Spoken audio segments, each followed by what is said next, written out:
Praise the Lord everyone. सबको जय मसीह की। मैं विश्वास करती हूँ कि खुदावंद का रूह पाक आज आपको टच करेगा, आज़ाद करेगा और यह वचन आपकी ज़िंदगियों में, आपके जीवनों में बोया जाएगा और 1000 गुना फल लेके आएगा। आओ मैं उस जिंदा वचन को आप सबके लिए पढ़ती हूँ, जो वचन हमें परमेश्वर के दास अपोस्टल अंकुर यूसुफ नरूला जी द्वारा और परमेश्वर की दासी पास्टर सोनिया यूसुफ नरूला जी द्वारा दिया जाता है। आओ मैं उस जिंदा वचन को आपके लिए पढ़ती हूँ।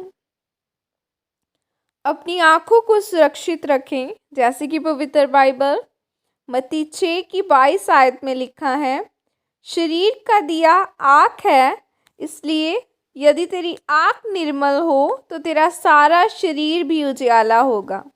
आमीन। मेरे प्रियो, बाइबल में परमेश्वर इस वचन में शारीरिक आँख की बात कर रहा है। यीशु मसीह ने कहा शरीर का दिया आँख है, इसीलिए यदि तेरी आँख निर्मल हो तो तेरा सारा शरीर भी उजियाला होगा।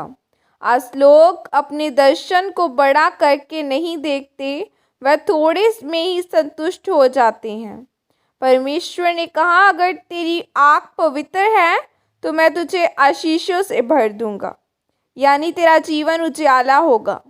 अब्राहम को परमेश्वर ने कहा था कि जहाँ तक तू देख सकता है देख, मैं तुझे वह देश दूंगा, उस देश की फसलें, उस देश का सोना चांदी, पानी, पक्षु पंक्षी सब तुम्हें दूंगा।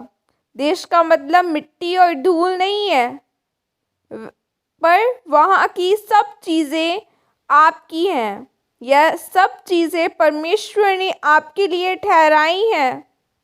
मत्ती 6:23 आयत में लिखा है कि यदि तेरी आँख बुरी हो तो तेरा सारा शरीर भी अंधियारा होगा। इस कारण वह उजियाला जो तुझ में है यदि अंधियारा हो तो वह अंधकार कैसा बड़ा होगा। और बुरी शब्द को यूनानी भाषा में पॉन एरोस कहते हैं, जिसका मतलब है कि अगर आपको आँख का व्यभिचार की नज़र से देखते हैं या किसी का नुकसान करने के लिए आपकी आँख देखती है तो तेरा शरीर अंधियारा होगा। तुम्हें पाप भी लोगों से ज़्यादा होंगे। आपकी ज़िंदगी एक कबाड़ के जैसी होगी जो बीमारियों से, दुष्टात्माओं से, गरीबी से भरी होगी। जब आप नूह के बारे में पढ़ते हैं कि नूह ने दाख की बारी लगाई और दाख मधु पीकर मतवाला हुआ और नंगा होकर सो गया, तब कनान के पिता हाम ने अपने पिता को नंगा देखा और बाहर आकर अपने दोनों भाइयों को बतला दिया। हाम ने अपने पिता को आँखों की अभिलाषा से देखा, जो कि एक पाप है। और बाइबल में लिखा है कि आँख देखने से भी तृप्त नहीं होती, ऐसे ही अधोलोक कभी तृप्त नहीं होता। तब शेम और बेतेब दोनों ने कपड़ा लेकर अपने कंधों पर रखा और पीछे की ओर उल्टा चलकर अपने पिता के नंगे तन को ढाँप दिया और अपने मुख पीछे किए हुए थे। इसीलिए उन्होंने अपने पिता को नंगा न देखा, जिसके कारण वह दोनों आशीषित हुए।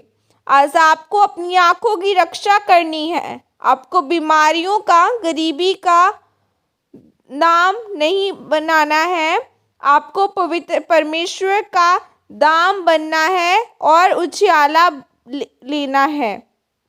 जब भी आपकी आंखें पाप की तरफ जाएं तो आपको इस वचन को याद करना और मनन करना है, क्योंकि जो कुछ आप देखते हैं उसका परिणाम भी आपको मिलता है। अगर आप गंदा देखना बंद कर देंगे तो आपको व्यभिचार के अटैक होने बंद हो जाएंगे और आप बच जाएंगे। चाहे वह प्रभु का काम हो या शैतान का काम, उसकी शुरुआत आँख से ही होगी। जैसे परमेश्वर ने अब्राहम को आशीष दी, वैसे ही जब आप अपनी आँख को निर्मल रखेंगे तब आप भी आशीषित होंगे। इसीलिए मेरे प्रियो, आपको परमेश्वर के वचनों के ऊपर चलना है, मनन करना है, पवित्रताई में चलना है और परमेश्वर के कामों को करना है।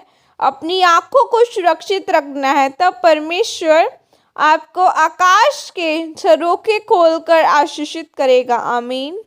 और ये अंगीकार आपके द्वारा किया जाए। सर्वशक्तिमान परमेश्वर, इस वचन के लिए पिता मैं आपका धन्यवाद करती हूँ और मैं ये अंगीकार करती हूँ कि मैं अपनी आँखों की रक्षा करूँगी और पवित्रताई में चलकर आपके कामों को करूँगी, ताकि परमेश्वर मुझे आप आशीषित कर सकें। प्रभु यीशु मसीह के सामर्थ्य नाम में मांगती हूँ। आमीन। हालेलुया। खुदावन आपको छुए, आज़ाद करे और अपनी आँखों को पवित्र बनाए, न कि अपना देखना ही पवित्र करे, बल्कि हर काम में खुदावन के नाम को महिमा दे। खुदावन को आगे रखें कि आप अपनी यह सोचना है कि खुदावन मुझे हर समय देख रहा है। जब भी आप कुछ गलत करें तो यह सोचना है कि खुदावन मेरे साथ है और खुदावन देख रहा है। तो उस शैतान की योजना को तभी डांटना है, तो वो शैतान जाएगा और आप पवित्रताई में फिर चलेंगे। सो पवित्रताई में चलना है। आज हमें खुदा के कामों को करना है, जो काम करने के लिए परमेश्वर ने हमें चुना है, उन कामों को करते रहना और आगे बढ़ना है। God bless you all. Praise the Lord. जय मसीह की सबको।